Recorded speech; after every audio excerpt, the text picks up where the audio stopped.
Hello dear students. हम लोग gaseous state में रियल और आइडियल गैस तक पहुंच गए थे।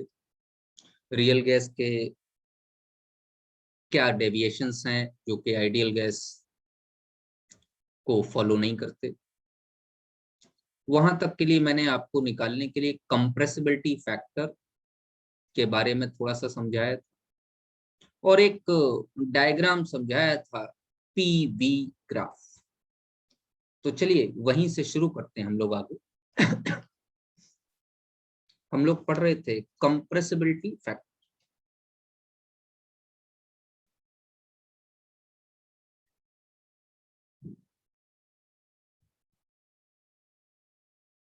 कंप्रेसिबिलिटी फैक्टर जेड, हिंदी में कहते हैं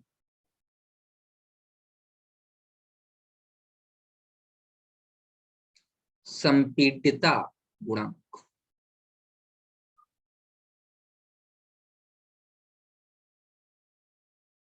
जेड के लिए मैंने आपको फॉर्मूला बताया था कि जेड बराबर पीवी बाई एनआरटी। अब आप जानते हैं कि फॉर आइडियल गैस, आदर्श गैसों के लिए पीवी बराबर होता है एनआरटी। तो मेरे बेटे आइडियल गैस के लिए जेड की वैल्यू 1 हो जाएगी, क्योंकि पीवी एनआरटी के बराबर होता है। बेटे जेड के लिए मैंने एक फॉर्मूला और आपको बताया था, V real upon V ideal. याद करने का वही तरीका, आर से राम, राम ऊपर, आई नीचे, मैं नीचे। समझ बात आ गई? नहीं, राम से ऊपर तो तुम हो नहीं सकते। ठीक है, याद करने का वही तरीका, B real upon B I. चलो भैया, ये दो फॉर्मूले अगर आपको याद हैं तो आप आगे के गैसेस स्टेट सारा का सारा कर सकते हैं। और ये दो फॉर्मूले अपने दिमाग में बिठा। अब आइडियल गैस की तो हमने बात कर ली, अब हम बात करने जा रहे हैं फॉर रियल गैस।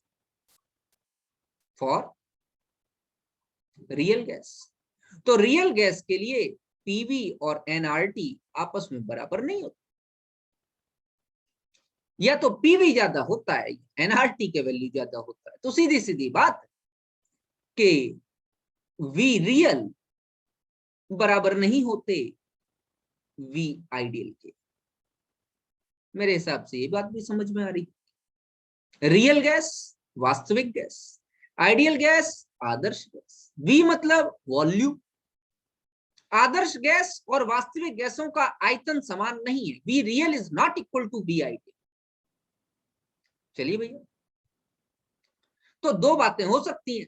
पहला केस ये हो सकता है, केस नंबर 1। केस नंबर 1 ये हो सकता है कि जेड की वैल्यू जो है ग्रेटर देन 1 हो जाए, 1 से ज्यादा हो।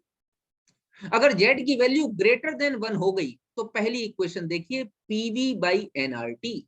इसका मतलब पीवी का वैल्यू ज्यादा है इन कंपैरिजन टू एनआरटी। बेटे कहीं कोई प्रॉब्लम हो तो तुरंत बताना, मैं सिर्फ मैथ लगा रहा हूं, कुछ नहीं कर रहा है। जेड की वैल्यू 1 से ज्यादा कब होगी? जब पीवी का वैल्यू ज्यादा हो, न्यूमरेटर ज्यादा हो, डिनोमिनेटर कम हो। तो पीवी का वैल्यू ज्यादा है एनआरटी से। मैं ये भी कह सकता हूं ना, मैं ये भी कह सकता हूं कि वी रियल ज्यादा है वी आइडियल से। अब जरा अकल लगाओ, अब थोड़ी सी अकल लगानी पड़ेगी। रियल गैस का वॉल्यूम ज्यादा है, आइडियल गैस का कम है। मतलब जितना आपने सोचा था वो कम है, और जो निकला, जो ऑब्जर्व वॉल्यूम निकला वो ज्यादा। तो ऑब्जर्व वॉल्यूम निकला वो ज्यादा है, इसका सीधा सीधा मतलब क्या हो गया? एक मिनट, इस बच्चे को अंदर करो, आइए।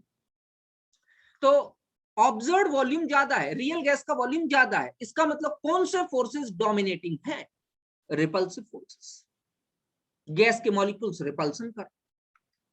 अच्छा, एक लेक्चर पीछे की बात याद करो, मैंने आप लोगों को बताया था काइनेटिक थ्योरी ऑफ गैसेस में दो ही ऐसे पॉइंट्स हैं जो गड़बड़ कर, याद है?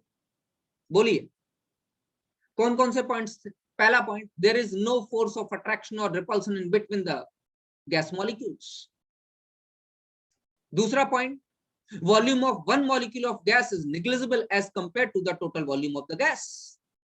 गैस के मॉलिक्यूल की वॉल्यूम टोटल वॉल्यूम के कंपैरिजन में निग्लिजिबल है। ये बात आइडियल गैस के लिए वैलिड है, रियल के लिए नहीं। अच्छा, इसका मतलब रियल गैस के मॉलिक्यूल साइज में बड़े और उन टोटल वॉल्यूम के कंपैरिजन में निग्लिजिबल नहीं। कह रहा फोर्स ऑफ अट्रैक्शन नहीं है, नहीं भैया, फोर्स ऑफ अट्रैक्शन रिपल्सन है। किस केस में? रियल के केस में। आइडियल के केस में नहीं है, मान लेते हैं, क्योंकि आइडियल के मॉलिक्यूल्स तो बहुत छोटे हैं। मैं पॉइंट मास मान सकता हूं आइडियल गैस के मॉलिक्यूल्स के लिए, साइंटिस्ट पॉइंट मास मान के चलता है। आइडियल गैस बहुत छोटा सा उसका मॉलिक्यूल, रियल गैस का मॉलिक्यूल बड़ा। तो ये दो पॉइंट मैंने बताए थे कि दो point kinetic theory of gases में आइडियल गैस के लिए वैलिड है, रियल गैस के लिए वैलिड। चलिए भैया, तो अगर V रियल का वैल्यू ज्यादा है in comparison to V ideal, ध्यान दीजिएगा, V रियल का वैल्यू ज्यादा है in comparison to V ideal, इसका मतलब रिपल्सिव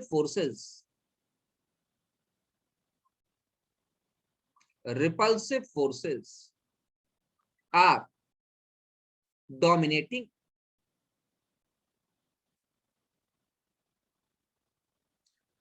इसका मतलब गैसेस मॉलिक्यूल्स के बीच में प्रतिकर्षण बल, रिपल्सिव फोर्स ज्यादा है।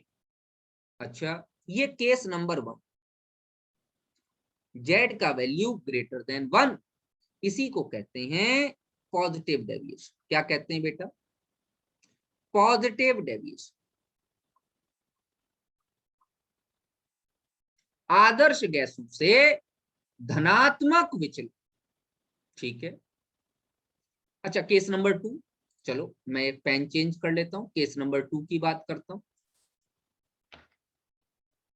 देखो यार, अगर आप लोग हाँ ना नहीं करोगे तो मैं चुप हो जाऊंगा, पढ़ाना छोड़ दूंगा, फिर पढ़ाऊंगा नहीं। सर। हाँ, सर, रिपल्सिव फोर्सेस डोमिनेटिंग होने का मतलब यही है ना कि मतलब उनका वॉल्यूम ज्यादा है रियल गैसेस का। बिल्कुल, रियल गैसेस का वॉल्यूम ज्यादा है। अगर रिपल्सन फोर्सेस क्योंकि डोमिनेटिंग होंगे तो मॉलिक्यूल्स एक दूसरे को दूर दूर भगाएंगे। तो जितना ठीक हम है सर, वॉल्यूम समझ रहे थे उतना नहीं है, उससे ज्यादा वॉल्यूम। अरे ज्यादा। बोलो भैया, समझ में आता है नहीं यस आता? Sir. Case number 2, case number 2, चलो केस नंबर 2 की बात कर लेते हैं। केस नंबर 2 क्या होगा? Z less than 1।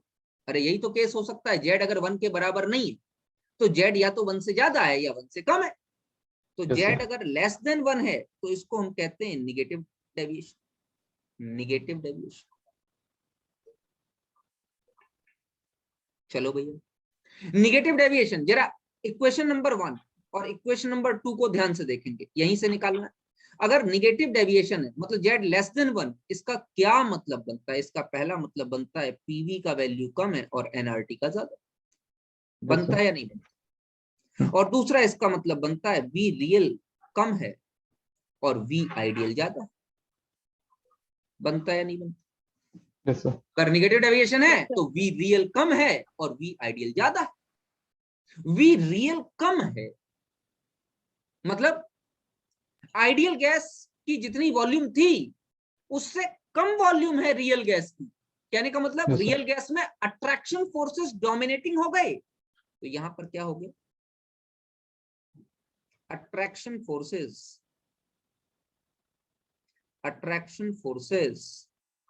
Are dominating. मेरी बात समझ में आ गई भाई? Yes sir. Real gas, ideal gas तो एक हाइपोथेसिस है, गैस तो वास्तविकता में रियल ही है, सारे के सारी की सारी gases real gas. Ideal gas तो एक हाइपोथेटिकल फिनोमिना लेके चल रहे हैं हम लोग। समझ बात आ रही नहीं आ रही? तो वो ये कह रहा है कि अगर वी रियल का वैल्यू कम है, मतलब जो गैस है उसका वैल्यू कम है, किससे? PV is equal to NRT की वैल्यू निकालने से कम है, इसका मतलब गैसेस के मॉलिक्यूल्स के बीच में अट्रैक्शन फोर्स डेवलप हो रहे हैं ज्यादा क्वांटिटी। अच्छा, अगर बहुत ज्यादा पास आ गए तो अट्रैक्शन फोर्स, दूर दूर आ गए तो रिपल्सन फोर्स। तो जेड का वैल्यू पॉजिटिव है तो रिपल्सन फोर्स डोमिनेटिंग है, जेड का वैल्यू निगेटिव है तो अट्रैक्शन फोर्स डोमिनेटिंग है। इस बात को ध्यान रखिए। अच्छा, इसी बात को ग्राफ से भी समझाया जा सकता है। चलिए ग्राफ बनाते हैं। ग्राफ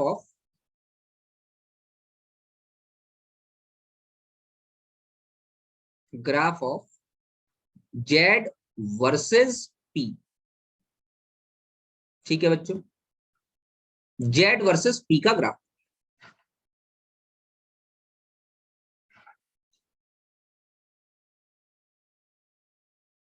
लाइन सीधी बनाना, ये वैल्यू जेड की है और यहां पर मैंने जेड इज इक्वल टू 1 मान रखा है।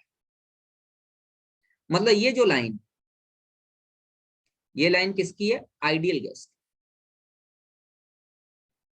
आइडियल बिहेवियर, गैसेस का आइडियल बिहेवियर। इस लाइन पर आने वाली हर एक गैस आइडियल गैस का काम। अच्छा, मैं ये मानता हूं, और इस पर क्या है? प्रेशर। ठीक है, अब मैं ये मान लेता हूं कि टेम्परेचर इज कांस्टेंट।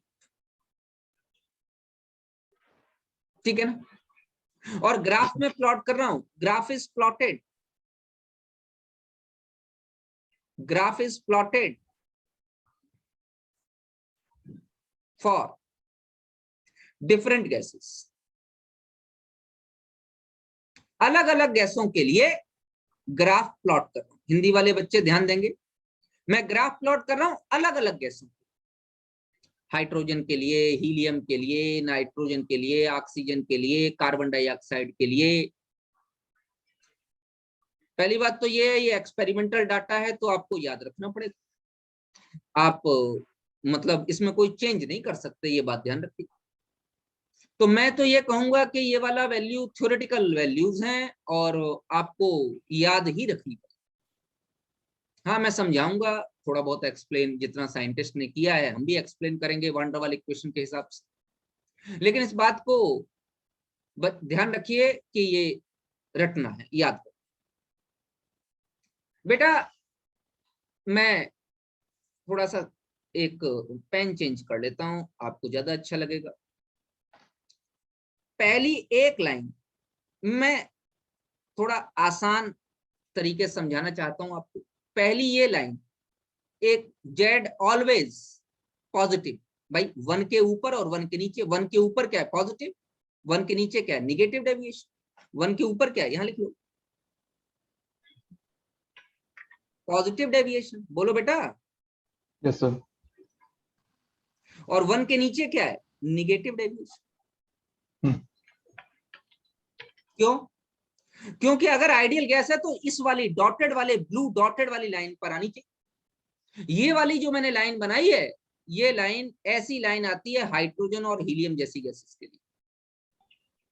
तो हाइड्रोजन हीलियम के लिए ऑलवेज पॉजिटिव है। आप लो प्रेशर रेंज लो या हाई प्रेशर रेंज लो, उससे कोई लेना देना नहीं। हाइड्रोजन हीलियम के लिए जेड की वैल्यू ऑलवेज पॉजिटिव है। इसका मतलब है दे show positive deviation from the ideal behaviour. और पॉजिटिव डेविएशन का मतलब है रिपल्सन फोर्सेस आर डोमिनेटिंग। उनमें प्रतिकर्षण बलों की महत्ता है, वहां प्रतिकर्षण बल बहुत तीव्रता से काम कर रहे हैं। चलो भैया आगे जरा आ जाइए।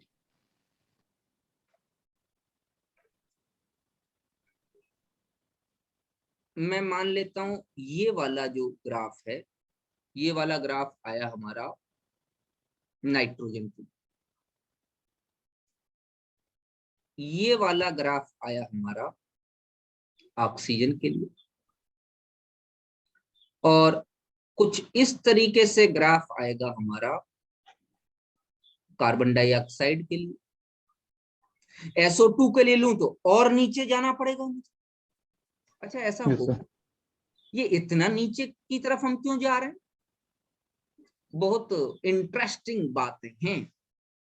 एक्चुअली इसका आंसर मिलेगा हमको वंडर वाल इक्वेशन, लेकिन यहाँ पर भी थोड़ी बहुत बातें समझ लेना जरूरी है। मैं कोशिश करता हूँ, आप मेरी बात समझने की कोशिश कीजिए, ना समझ में आए तो बताइए। नीचे जा रहा है तो मैं निगेटिव डेविएशन कह सकता हूँ, नहीं कह सकता? Yes sir. Yes, sir. लेकिन क्या सिर्फ नीचे जा रहा है, ऊपर नहीं जा रहा? क्या जा रहा है, ऊपर भी जा रहा है। कब? जब प्रेशर यहां से यहां मान लो इसके आगे वाले प्रेशर, तो 0 से लेके यहां तक का प्रेशर मैं लो प्रेशर कह देता हूं, और ये रेड वाला जो मार्क क्या है इसके आगे का प्रेशर मैं हाई प्रेशर कह देता हूं। तो अगर हाई प्रेशर कर दूं तो ये गैसेस पॉजिटिव डेविएशन शो करते, और Yes. अगर लो प्रेशर रेंज कह दूं तो ये गैसेस निगेटिव डेविएशन शो करते। और अगर मैं वेरी लो प्रेशर कह दूं तो ये गैस आइडियल है, यहाँ पे पॉइंट इस पॉइंट पर आ रही है। वेरी लो मतलब 0 प्रेशर नहीं, तो गैसेस आइडियल। और लो प्रेशर का रेंज मतलब 2 एटमॉस्फेयर, 3 एटमॉस्फेयर, 4 एटमॉस्फेयर, ये लो प्रेशर रेंज। अच्छा 2, 3, 4 से ज्यादा है तो भैया हाई प्रेशर रेंज में 10, 12, 15, 18, 20। समझ में आता कि नहीं? कितने एटीएम का प्रेशर लगा रहे हो तुम, तो वो वैल्यू ज्यादा है। Yes. तो मैं पहली बात तो ये कह सकता हूं कि hydrogen and helium always show positive deviation, इसमें किसी को कोई समस्या? No, sir. और ये ग्राफ देख के कह रहा हूं, ग्राफ याद रखना पड़ेगा। हम्म। दूसरी बात ये कह सकता हूं, all other gases at low pressure range shows, बताओ, Negative deviation. negative deviation, Hmm. and at high pressure range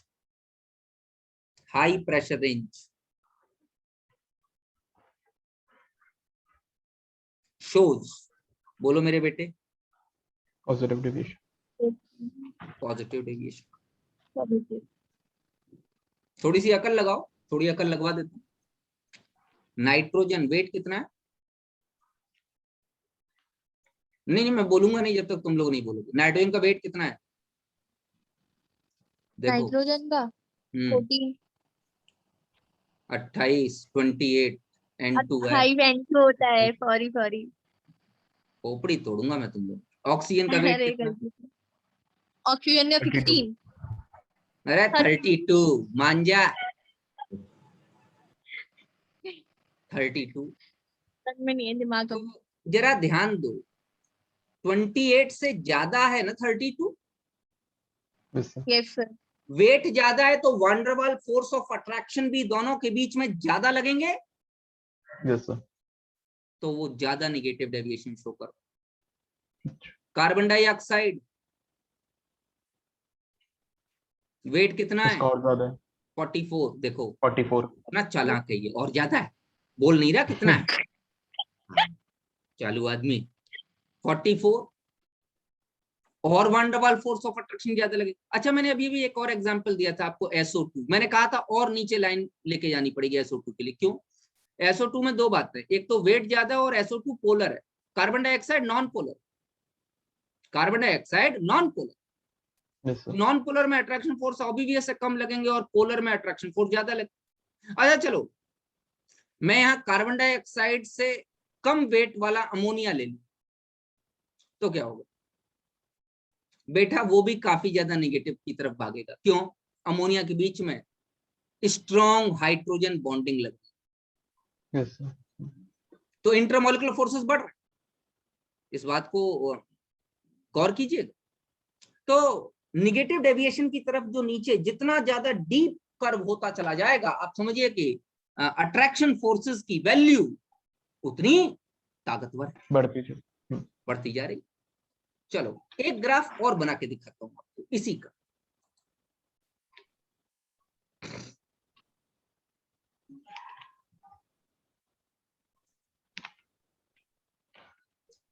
बेटा ध्यान दो, मैंने जो पहला ग्राफ बनाया Z वर्सेस P, वो टेम्परेचर कांस्टेंट पर बनाया, ठीक है ना, और डिफरेंट गैसेस, अलग अलग गैसेस के लिए।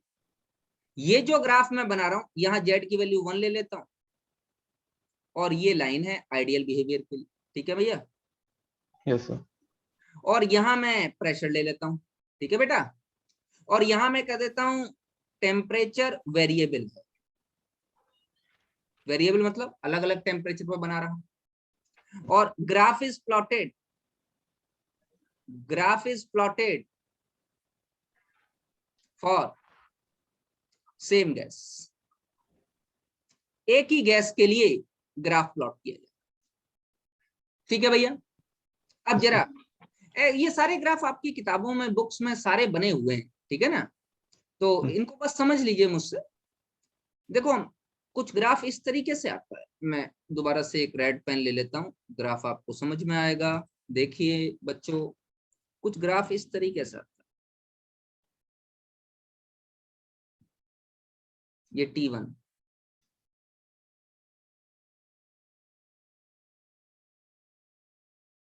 गड़बड़ हो गई, लाइन गड़बड़ हो गई, थोड़ी सी लाइन सही करनी पड़ेगी। ये इस तरीके से आएगा,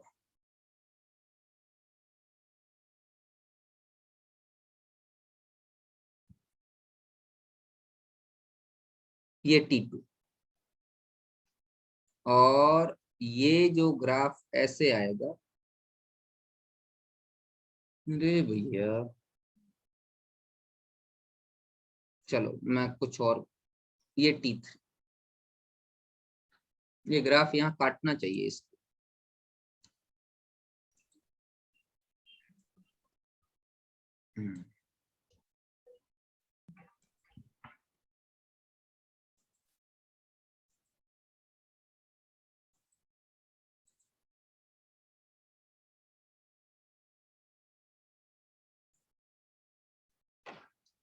ये Z इज इक्वल टू 1 यहाँ आएगा, ध्यान रखना, ये ग्राफ पर ये कटेगा, है ना, मुझसे इतनी अच्छी ग्राफ नहीं बनेगी, आप लोग ऐसे, ये ग्राफ ये लाइन यहाँ से काटेगी, और यहाँ मैं बताए दे रहा हूं कि T1, T2, T3 टेम्परेचर बढ़ता चला जाए, तो मैं ये भी तो कह सकता हूं कि एज द टेम्परेचर इंक्रीजेस, जैसे जैसे टेम्परेचर बढ़ता चला जाता है, गैस shows more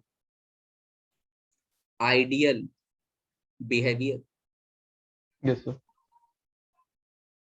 भाई T3 वाले को देखो, इस Z वाली एक्सिस के लगभग करीब से ही तो आ रहा है, कम टेम्परेचर पर है तो काफी ज्यादा डेविएशन, ज्यादा टेम्परेचर है थोड़ा कम डेविएशन है, और कम टेम्परेचर है और कम डेविएशन। तो जितना टेम्परेचर कम है उतना डेविएशन भी ज्यादा है, तो टेम्परेचर बढ़ने के साथ साथ डेविएशन की वैल्यू क्या हो रही है, ये थोड़ा गड़बड़ बन ही गया है मुझसे, ये लाइन सीधी आ नहीं रही है इस पर, कोशिश तो मैं कर रहा हूं, मेरी ड्राइंग बहुत अच्छी नहीं है, देखो कोशिश करते हैं फिर दोबारा।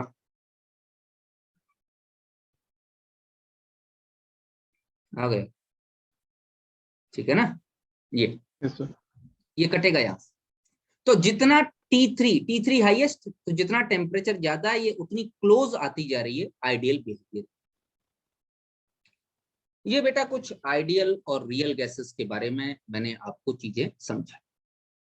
तो ये बात तो तय हो गई यहां से कि PV बराबर nRT का फॉर्मूला रियल गैसेस के लिए हर केस पर काम नहीं करेगा। किस केस पर काम करेगा, कल बताया, लो प्रेशर और high temperature. At low pressure and high temperature all the gases show ideal behaviour, दिखाई दे रहा है। प्रेशर लो ले लो तो पहला वाला ग्राफ देखो, बिल्कुल आइडियल के Z बराबर 1 से शुरू हो रही है सारी गैस। टेम्परेचर हाई ले लो तो सारी गैसेस टुवर्ड्स आइडियल खिसक रही। तो at low temperature high pressure all gases show ideal behaviour. इस लाइन को मुझे लिखना चाहिए, मैं लिख देता हूं,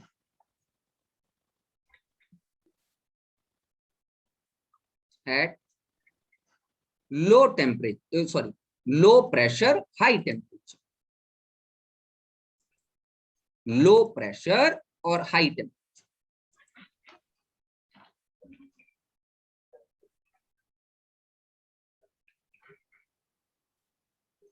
and high temperature gases show ideal behaviour. Ideal.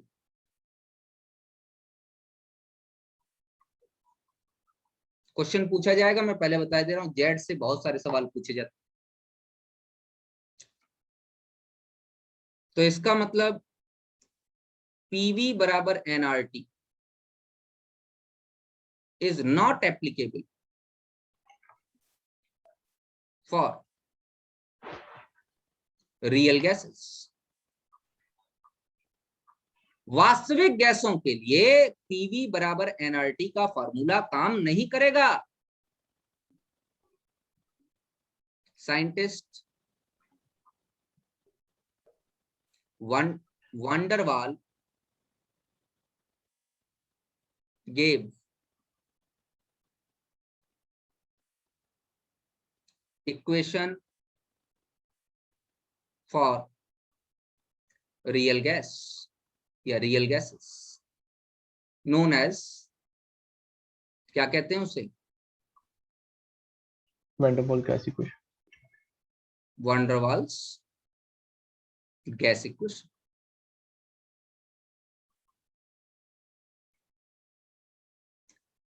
Equation है P plus A N square upon V square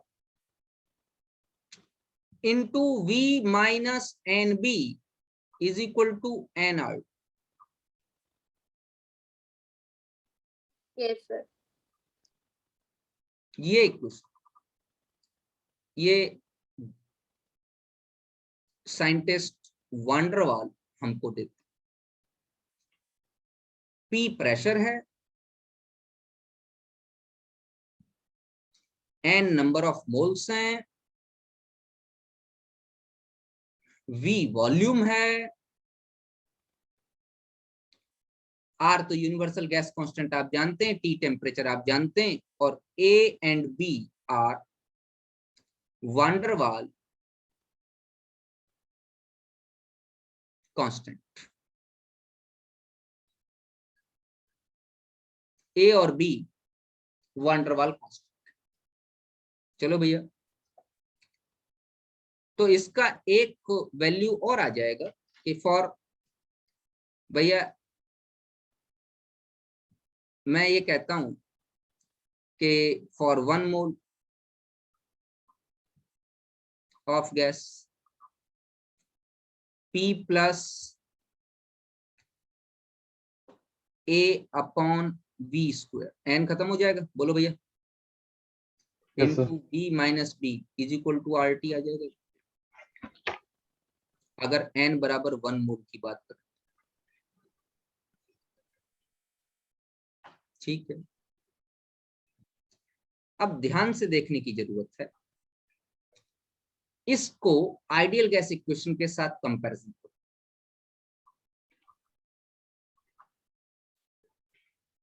ideal gas equation है PV is equal to NR.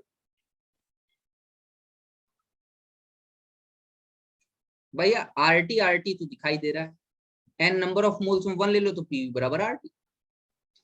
लेकिन यहाँ प्रेशर में कुछ चीज जोड़ी गई और वॉल्यूम में कुछ चीज घटाई गई, दिखाई दे रहा है। इसमें मैं कुछ भी नया नहीं बता रहा, मैं कोई केमिस्ट्री की बात नहीं कर रहा, नॉर्मल सेंस की बात कर रहा हूँ। इक्वेशन देखो, प्रेशर में A अपॉन V स्क्वायर जोड़ा गया और वॉल्यूम में B घटाया गया। इसका मतलब there is pressure correction Volume correction. And volume correction.